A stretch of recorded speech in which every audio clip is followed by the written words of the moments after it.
Yo, what's up mga guys? So yun, nandito po tayo ngayon sa Lawyer guys. I-pick up po natin yung padala ni Ma'am Ramona, no? Para sa mga aso, ayan. Ayun, mag-claim tayo dyan ngayon. So big shout out pala kay Ma'am Ramona. Maraming salamat po ma'am sa yung binigay mong pera pang padog food ng mga aso. So tara guys. Ayan guys, papunta na tayo ngayon sa bilihan ng dog food. Na-claim na natin yung padala ni ma'am, no? So yun, tara, let's go. Oh. Isang sako. Ilang kilo po to, boss? Ha?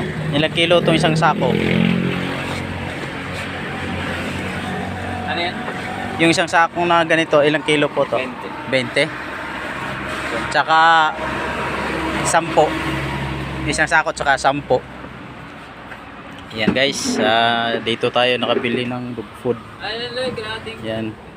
Tapos 20 kilo yung isang ganito, isang sako bili natin, tapos bibili tayo ng 10 kilo dito para 30 kilos lahat. Yun ang sabi. Pabilin tayo ng 30 kilos. So, right. Ito na tayo sa bahay, no? So ayan. Yung isang sako na to, 20 kilos pala ito laman niyan.